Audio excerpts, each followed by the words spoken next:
এই বর্তমান সময়ে এসে বর্তমান পৃথিবীর ভিতরে প্রত্যেকটা মসজিদ, প্রত্যেকটা জায়গায় মসজিদগুলো সুন্দর সুন্দর দালান কোঠা তৈরি হয়ে গিয়েছে। প্রত্যেকটা মসজিদের উপরে ছাদ তৈরি হয়ে গিয়েছে। প্রতিটা মসজিদের ভিতরে সুন্দর সুন্দর টাইলস করা হয়েছে, পাকা পাকা কত সুন্দর মসজিদ তৈরি হয়েছে। কিন্তু আমরা যারা বর্তমান মুসলমান রয়েছি, আমাদের মতো সাধারণ মুসলমানদের অন্তরগুলো, ইমানগুলো এখন মসজিদের তুলনায় অনেক কাঁচা হয়ে গিয়েছে। আল্লাহর রাসূলের জামানায়, রাসূলের সময় মসজিদ এত পাকা ছিল না। রাসূলের সময় মসজিদে নববী যে ছিল, ওই সময় মসজিদে নববী কিন্তু এত পাকা ছিল না।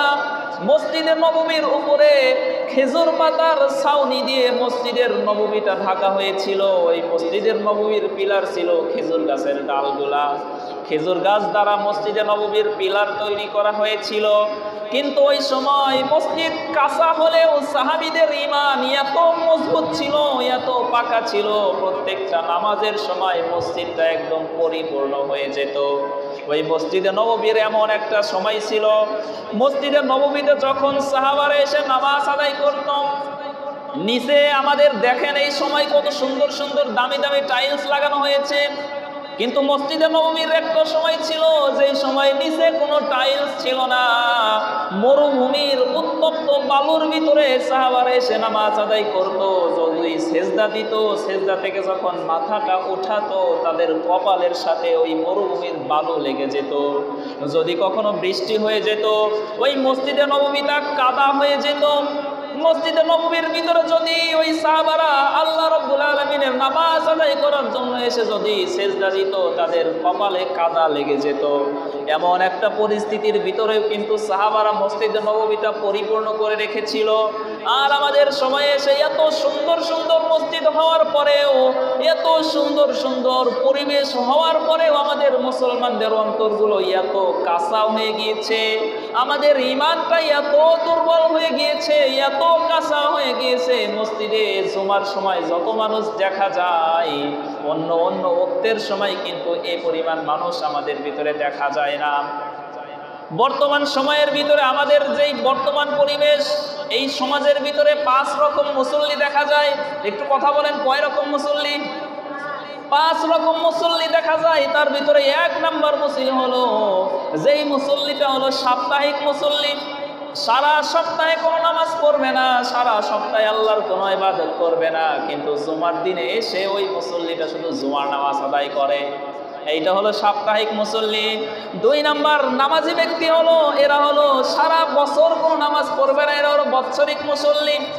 সারা বছর নামাজের কোনো খবর নাই, সারা বছর নামাজ কোনো কিছুই পালন করবে না, কিন্তু যখন রমজান মাস চলে আসে কি বড় পাক্কা মুসল্লি হয়ে যায়। রমজান মাসে টুপি জুব্বা লাগিয়ে সারা মাস আল্লাহর ইবাদত করে।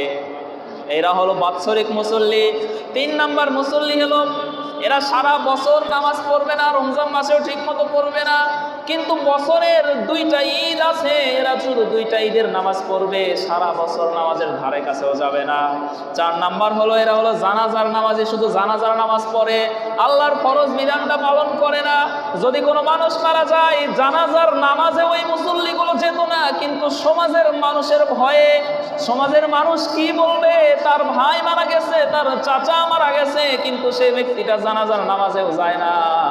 সমাজের মানুষ কি বলবে, এই ভয়টার কারণে ওই মানুষটা জানাজার নামাজে গিয়ে শরীক হয়। আরে ভাই, এমন তো অনেক মানুষ রয়েছে, তাদের ঘর থেকে মসজিদের দূরত্ব মাত্র 100 হাত। মসজিদ থেকে, তাদের ঘর থেকে মসজিদের স্পষ্ট আজান টাস টাস করে শোনা যায়। মসজিদ থেকে তার ঘরের দূরত্ব মাত্র 100 হাত, কিন্তু ওই ব্যক্তিটা আল্লাহর নামাজ আদায় করার জন্য মসজিদে আসবে না। কিন্তু ওই ব্যক্তিটা ঢাকায় থাকে, তার গ্রামে কোনো মানুষ মারা গেছে, 7-8 ঘন্টা জার্নি করে হলে হয়েছে ওই জানাজার নামাজে শরীক হয়। আরো এমন কিছু নামি দামি মানুষ রয়েছে, ফজরের নামাজের আজান হচ্ছে, আজান শুনতে পাইতেছে, কিন্তু মসজিদের নামাজ আদায় করার জন্য আসে না। কিন্তু ওই ঢাকা থেকে আপনাদের কুষ্টিয়াতে চলে আসে জানাজার নামাজ আদায় করার জন্য। ওই ব্যক্তির মনের ভিতরে এমনও কিছু উদ্দেশ্য আছে। আবার এমন কিছু মানুষ আছে, ফজরের নামাজের আগে তো বক্তৃতা দেওয়ার কোনো সুযোগ নাই, কিন্তু জানাজার নামাজের আগে দাঁড়িয়ে তো বক্তৃতা দেওয়া যায়। এমন কিছু মানুষ আছে, এই বক্তৃতা দেওয়ার জন্য হলেও জানাজার নামাজ নামাজে গিয়ে শরীক হয়, কিন্তু আল্লাহ যে ফরজ বিধান আপনাদেরকে দিয়েছে ওই ফরজ বিধানটা ওই ব্যক্তিটা মানে না। 5 নাম্বার নামাজি ব্যক্তি হলো সারা বছর নামাজ আসুক বা না আসুক, শবে বরাত আসলে ঠিকই নামাজ পড়ে। এমন কিছু মানুষ আছে দেখবেন শবে বরাত এসেছে, সুন্দর সুন্দর জুব্বা লাগিয়ে, সুন্দর সুন্দর টুপি লাগিয়ে, শরীরে আতর লাগিয়ে, তাবারকের আশায়, জিলাপি খাওয়ার আশায় মসজিদে মসজিদে গিয়ে ঘুরে বেড়ায় আর নামাজ পড়ে। এমন কিছু মানুষও কিন্তু আমাদের সমাজের ভিতরে আছে না নাই?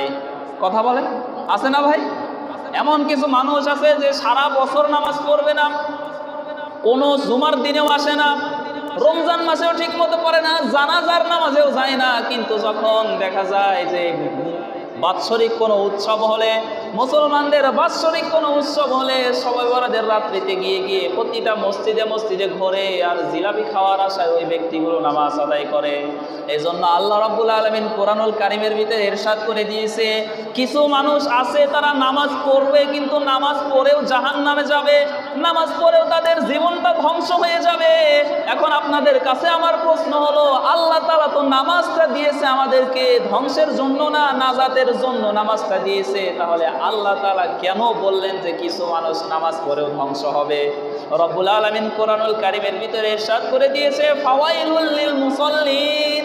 কিছু মানুষ আছে, এমন কিছু মুসল্লি আছে যারা নামাজ আদায় করবে, তাদের নামাজ তাদের জীবনে কোনো উপকারে আসবে না, তাদের নামাজ তাদেরকে জাহান্নাম থেকে বাঁচাতে পারবে না, আল্লাহর আযাব থেকে তাদেরকে বাঁচাতে পারবে না, ওই সকল মানুষগুলো ধ্বংস হয়ে যাবে। আল্লাহ রাব্বুল আলামিন এই জায়গায় নামাজটা দিয়েছে নাজাতের জন্য, তাহলে কেন ধ্বংসের কথা বললো?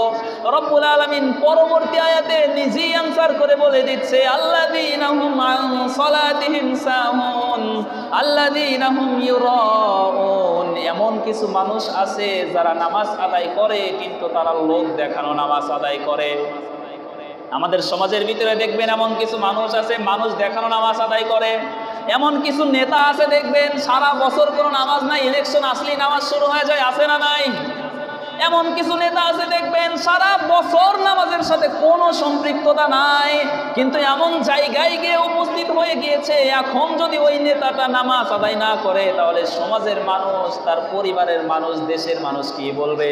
আরে বলবে এই বেটা তো নামাজ আদায় করে না, নামাজের সময় হয়ে গিয়েছে, সবাই নামাজ পড়তেছে কিন্তু এই ব্যক্তি পড়ে না। এখন দেখা যায় সামনে ইলেকশন আছে, ইলেকশনে আমাকে জিততে হবে, নির্বাচনে আমাকে ভোট পেতে হবে, বেশি বেশি মানুষের মন জয় করতে হবে। এখন কিছু মানুষ দেখবেন যে মানুষের মন জয় করার জন্য হলো ওই ব্যক্তিটা নামাজ আদায় করে। আল্লাহ রাব্বুল আলামিন কোরআনুল কারীমের ভিতরে এই ব্যক্তির কথাই ইরশাদ করে দিয়েছে, যেই ব্যক্তিগুলো লোক দেখানো নামাজ আদায় করে ওই নামাজটা ওই ব্যক্তিটাকেই ধ্বংস করে দেয়, ঠিক কি না? কিছু মানুষ আছে দেখবেন যে মানুষ দেখানো নামাজ আদায় করে। আরে ভাই, ওই ব্যক্তি যদি নামাজ পড়তোই তাহলে তো কোনো নির্দিষ্ট দিনক্ষণে এসে ওই ব্যক্তিটা নামাজ পড়তো না।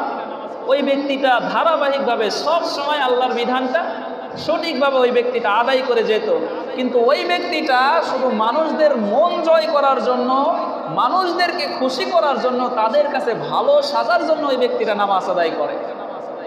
আবার দেখবেন সমাজের ভিতরে এমন কিছু মানুষ আছে যার আর্থিক অবস্থা অনেক ভালো, সে চাইলেই হজ করতে পারে। এমন কিছু মানুষ আছে দেখবেন সমাজের ভিতরে যে তার টাকা পয়সা অনেক বেশি, এখন যদি ওই ব্যক্তিটা হজ না করে তাহলে সমাজের মানুষ কি বলবে?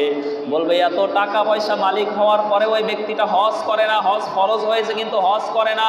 ওই ব্যক্তিগুলো মানুষদেরকে দেখানোর জন্য হজ করে, ওই ব্যক্তিটা মানুষদেরকে দেখানোর জন্য হজ আদায় করে আসে যে মানুষ কি বলবে, সমাজের লোকেরা কি বলবে। এত টাকা পয়সা হওয়ার পরে ওই মানুষগুলো হজ আদায় করে না।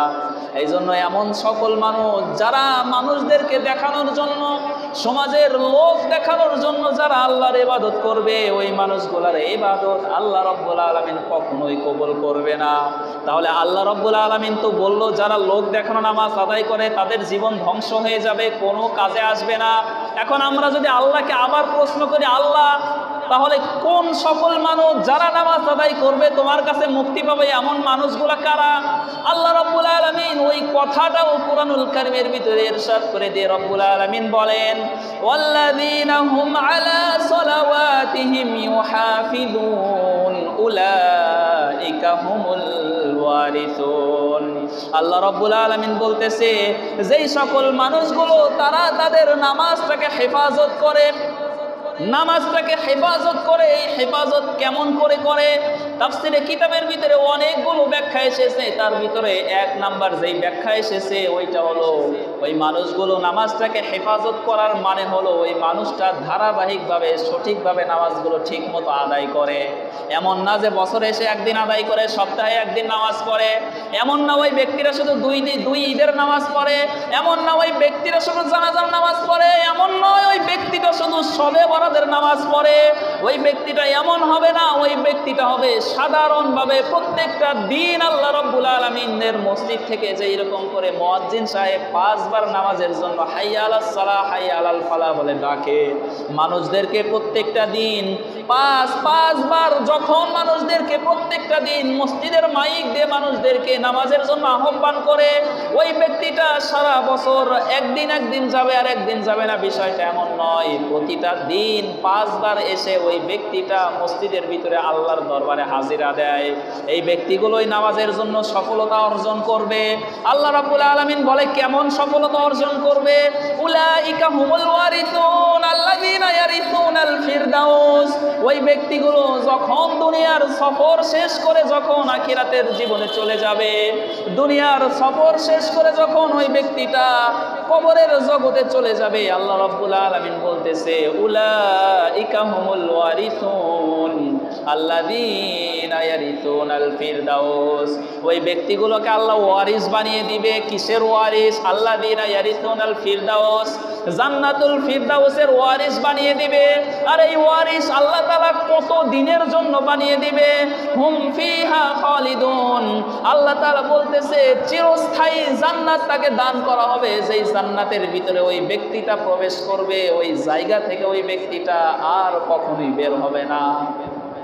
এই জন্য লোক দেখানো নামাজ আদায় করা যাবে না, মানুষদেরকে দেখানো নামাজ আদায় করা যাবে না, মানুষদের মন খুশি করার জন্য নামাজ আদায় করা যাবে না। আল্লাহর বিধানটা একমাত্র আল্লাহ তাআলাকে রাজি খুশি করার জন্য আপনাকে আদায় করতে হবে। যদি কোনো লোক দেখানো ইবাদত আপনি করেন, ওই ইবাদত আপনার জীবনের 1 পয়সারও দাম থাকবে না, ঠিক কিনা? এজন্য আমাদেরকে নামাজ পড়তে হবে না ভাই? নামাজ পড়তে হবে কিনা? আমাদেরকে কিন্তু নামাজ আদায় করতে হবে। নামাজটা সঠিকভাবে কিন্তু আমাদেরকে আদায় করতে হবে। যদি বিষয়টি এমন হতো যে এই দুনিয়ার জীবন শেষ করে, দুনিয়ার সফর শেষ করে আমরা কবরের জগতে যাব না, যদি বিষয়টা এমনই হতো তাহলে না হয় নামাজ নাই পড়লেন, কোনো সমস্যা নাই। কিন্তু বিষয়টা তো এমন নয়। নির্দিষ্ট একটা সময় পরে আপনাকে কিন্তু এই দুনিয়ার সফর শেষ করে আপনাকে ওই কবরের জগতে যেতে হবে। আর কবরের জগতে যাওয়ার পরে যখন আপনার সামনে ফেরেশতা এসে যাবে, ওই সময় আপনি কি জবাবটা দিবেন? আল্লাহ রাব্বুল আলামিন দেখেন বিশ্বনবীর মাধ্যমে আমাদেরকে জানিয়ে দিয়েছে, যদি আপনি কবরের আযাব থেকে আপনি বাঁচতে চান, দুনিয়া থেকে আপনাকে মুমিন ব্যক্তি হয়ে, দুনিয়া থেকে মুমিন হয়ে আপনাকে কবরের জগতে যেতে হবে।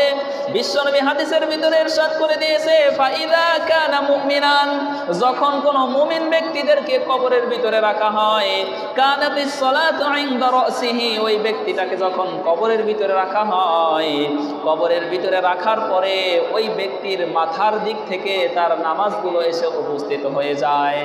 যখন কবরের ভিতরে রাখা হয়, ওই ব্যক্তির মাথার দিক থেকে তার নামাজগুলো তার দিকেও অগ্রসর হয়, নামাজ এসে কথা বলা শুরু করে দেয়।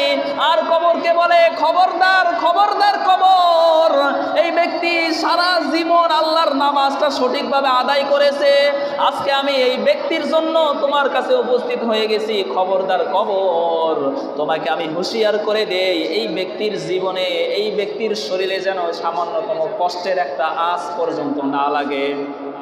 সারা জীবন এই ব্যক্তিটা নামাজ পড়েছে, আজকে আমি কবরের ভিতরে উপস্থিত হয়ে গেছি, এই ব্যক্তিকে তুমি কোনো কষ্ট দিতে পারবা না। বিশ্বনবী হাদিসের ভিতরে বলে দিয়েছে ওয়াকানাতি সিয়ামু ইনদা ইয়ামিনি, ওই ব্যক্তির ডান দিক থেকে সেই দুনিয়াতে থাকতে যেই রকম করে রোজাগুলো পালন করেছিল, ওই ব্যক্তির ডান দিক থেকে রোজাও উপস্থিত হয়ে গিয়ে কবরকে বলতে থাকবে, খবরদার কবর, ওই ব্যক্তিটাকে তুমি সামান্যতম কষ্ট দিতে পারবা না। দুনিয়াতে থাকতে এই ব্যক্তিটা সঠিকভাবে রোজা পালন করেছে, আজকে আমি উপস্থিত হয়ে গিয়েছি।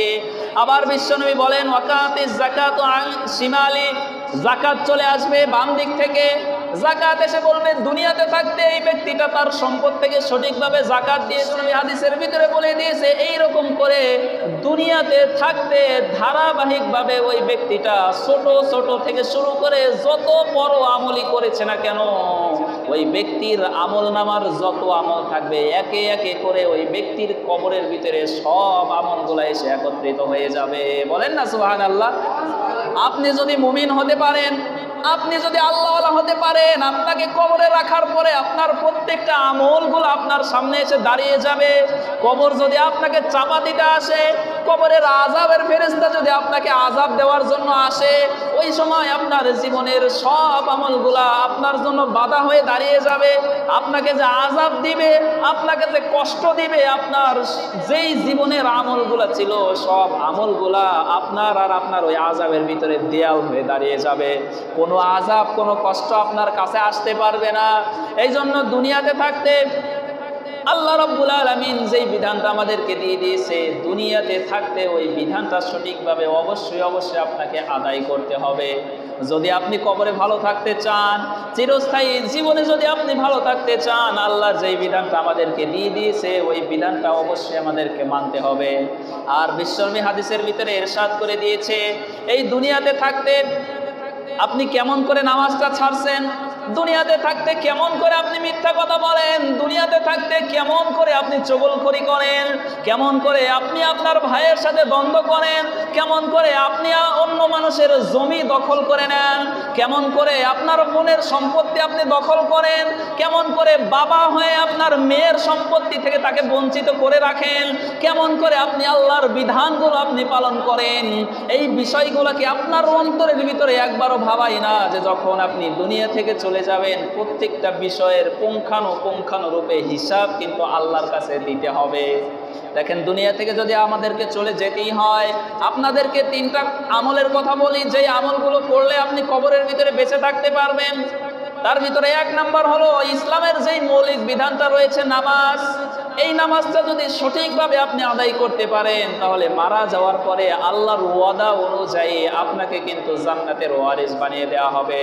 2 নাম্বার হলো বিশ্বনবী হাদিসের ভিতরে ইরশাদ করে দিয়েছে, আপনি যখন প্রত্যেকটা রাত্রিবেলায় ঘুমাতে যাবেন, আল্লাহ রাব্বুল আলামিনের যেই কিতাবটা রয়েছে ওই কিতাবের ভিতরে একটা সূরা রয়েছে, সূরাটার নাম হচ্ছে সূরাতুল মুলক। বিশ্বনবী হাদিসের ভিতরে ইরশাদ করে দিয়েছে, যদি কোনো ব্যক্তি প্রতিটা রাত্রে ঘুমানোর পূর্বে যদি সূরাতুল মুলকটা একবার তেলাওয়াত করতে পারে, এই আমলটা যদি তার সারা জীবন করতে পারে, তাহলে যখন ওই ব্যক্তিটা মারা যাবে ওই ব্যক্তির কবরের ভিতরে কোনো আযাব আসবে না। এমনকি এই সূরাতুল মুলক আল্লাহর সাথে সরাসরি ডিবেট করবে, আল্লাহর সাথে সরাসরি তর্ক করবে। কতক্ষণ পর্যন্ত তর্ক করবে? যতক্ষণ না পর্যন্ত আল্লাহ রাব্বুল আলামিন আপনাকে মাফ না করে দিবে, আপনাকে জান্নাতের ভিতরে প্রবেশ না করাবে, ততক্ষণ পর্যন্ত এই সূরাতুল মুলক এসে আল্লাহর সাথে তর্ক করা শুরু করে দিবে। এই জন্য বিশ্বনবী হাদিসের ভিতরে ইরশাদ করে দিয়েছে, যদি কোনো মানুষ রাত্রিবেলায় ঘুমানোর পূর্বে এই সূরাতুল মুলক একবার তেলাওয়াত করে, তাহলে ওই ব্যক্তিটাও কবরের আযাব থেকে মাফ পেয়ে যাবে। বলেন না সুবহানাল্লাহ। এবার আসেন 3 নম্বরে বিশ্বনবী হাদিসের ভিতরে ইরশাদ করে দিয়েছেন যে আল্লাহর কাছে বেশি বেশি কবরের আযাব থেকে বাঁচার জন্য দোয়া করতে হবে। আমরা যখন নামাজ আদায় করি, নামাজের শেষ বৈঠকে আমরা যখন বসি, আমরা আত্তাহিয়াতু পড়ি, দরুদ শরীফ পড়ি, দোয়ায়ে মাসুরাও কিন্তু আমরা পড়ি। বিশ্বনবী বলে দিয়েছে, তোমরা যখন শেষ বৈঠকে বসবা, শেষ বৈঠকে বসার পরে তোমরা আল্লাহর কাছে বিশেষ বিশেষ কিছু দোয়া করবা। হাদিসের ভিতরে ইরশাদ করে দিয়েছে। আবার বিশ্বনবী কিছু দোয়াও শিখিয়ে দিয়েছে। বিশ্বনবী বলেন, আল্লাহুম্মা ইন্নী আউযু বিকা মিন আযাবি জাহান্নাম ومن عذاب القبر ومن فتنة المحيا والممات ومن فتنة المسيح الدجال। বিশ্বনবী বলে, যখন তোমরা নামাজের শেষ বৈঠকে বসবা, দোয়ায়ে মাসুরা যখন তোমরা পড়ো, তার সাথে সাথে তোমরা আল্লাহ তাআলার কাছে এই 4টা বিষয় থেকে তোমরা আল্লাহ তাআলার কাছে পানাহ চাইবা, আল্লাহ তাআলার কাছে তোমরা দোয়া করবা। 1 নাম্বার হলো আল্লাহুম্মা ইন্নী আউযু বিকা মিন আযাবি জাহান্নাম।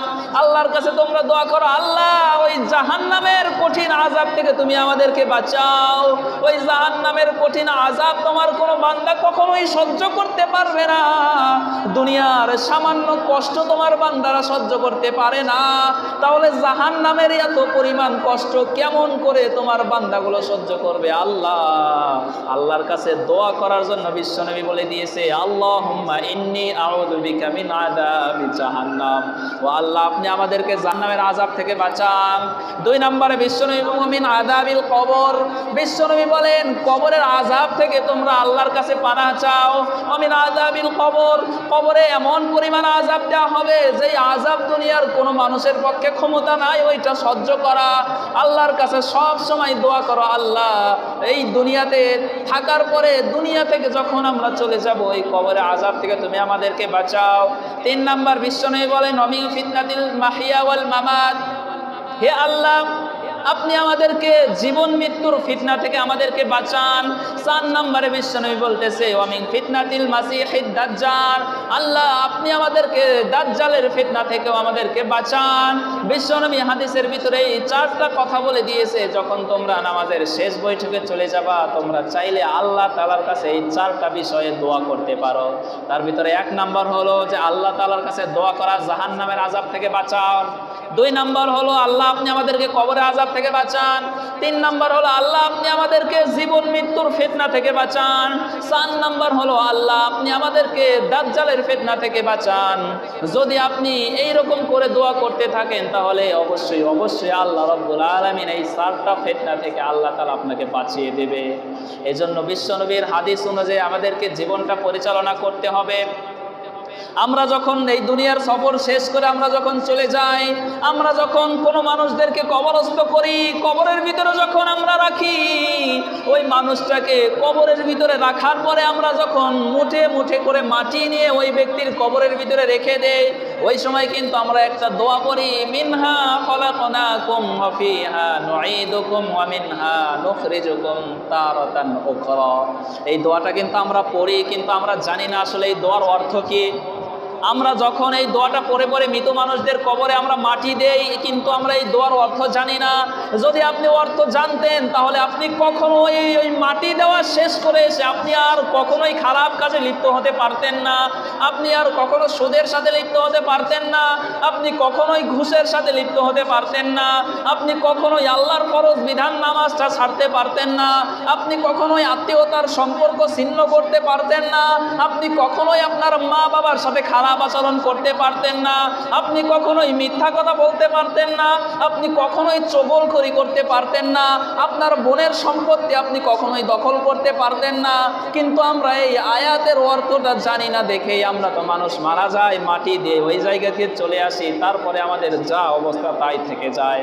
আল্লাহ রাব্বুল আলামিন কোরআনুল কারীমের ভিতরে বলে দিয়েছে, মিনহা খলাকনাকুম, তোমাদেরকে এই মাটি থেকেই তৈরি করা হয়েছে, ওয়া ফিহা নুঈদুকুম, আবার তোমাদেরকে এই মাটির ভিতরেই তোমাদেরকে সমাধিস্থল করা হলো, তোমাদেরকে আবার এই মাটির ভিতরেই রাখা হলো, ওয়া মিনহা নুখরিজুকুম তারাতান উখরা, আবার যখন কিয়ামত সংগঠিত হয়ে যাবে, তোমাদেরকে এই মাটির ভিতর থেকেই আবার আমি আল্লাহ বের করে আমার সামনে উপস্থিত করব।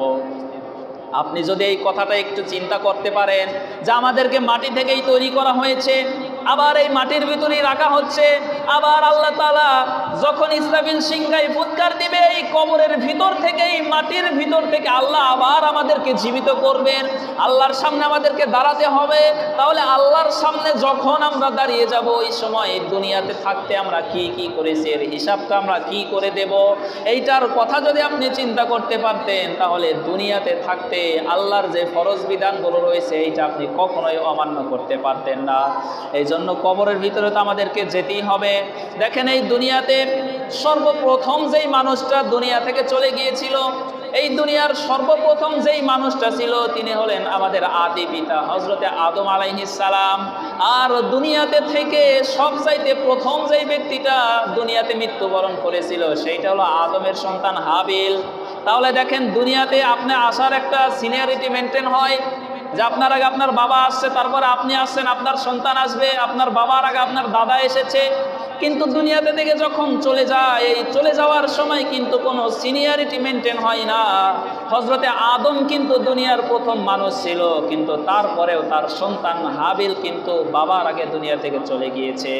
রব্বুল আলামিন কোরআনুল কারীমের ভিতরে ইরশাদ করেন, ওয়াতলু আলাইহিম নাবা বানাই আদম বিল হক। হে নবী, আপনি আদমের সত্য ঘটনাটা আপনার সাহাবাদের মাধ্যমে সাহাবাদের কাছে আপনি সঠিকভাবে প্রকাশ করে দিন। আল্লাহ রাব্বুল আলামিন এই আয়াতের মাধ্যমে বোঝালো হযরতে আদম যখন দুনিয়াতে আগমন করেছিল তার ধারাবাহিকতায় আজকে এই যে আমরা দুনিয়ার ভিতরে বসবাস করি, আমরা কিন্তু ওই বংশধারা থেকেই ধারাবাহিক পর্যায়ক্রমে কিন্তু আমরা এই পর্যন্ত এসেছি।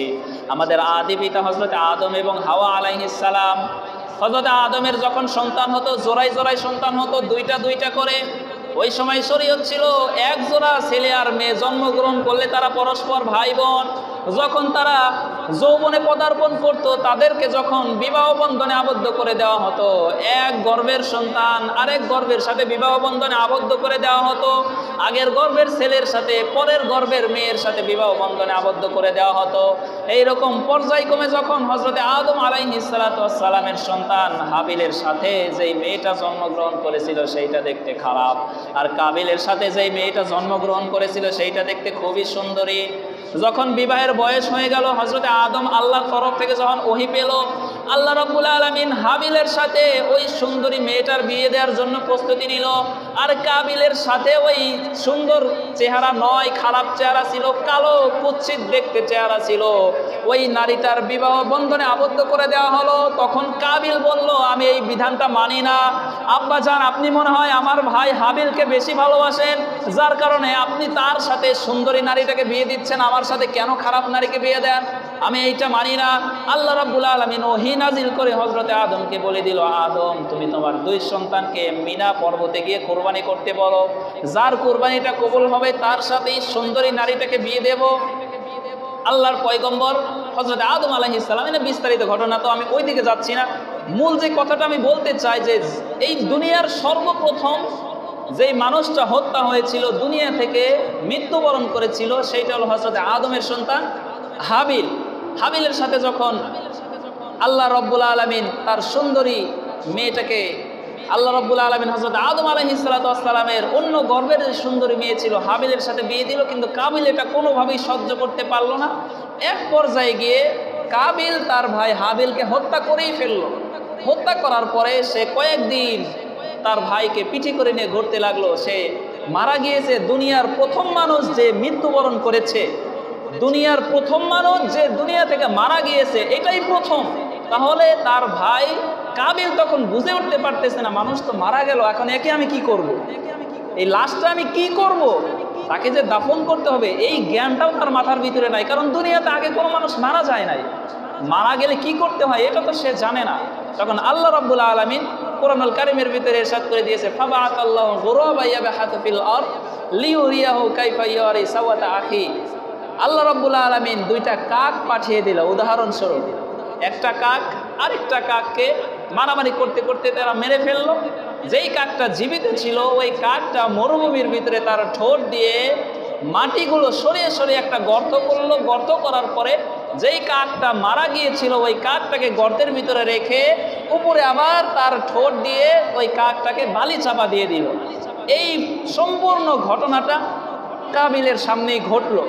তখন কাবিল নিজেকে ধিক্কার দিয়ে বলতে লাগলো যে হায়, আমি এই কাকের মতো জ্ঞান আমি রাখি না। এই কাকটা তার একজন সঙ্গীকে মেরে ফেললো, তাকে কবরস্থ করে দিল, মাটি চাপা দিয়ে দিল, আর আমি আমার ভাইকে মেরে ফেলেছি, একে নিয়ে কাঁধে কাঁধে ঘুরে বেড়াচ্ছে, একে কী করতে হবে এটা আমি জানি না।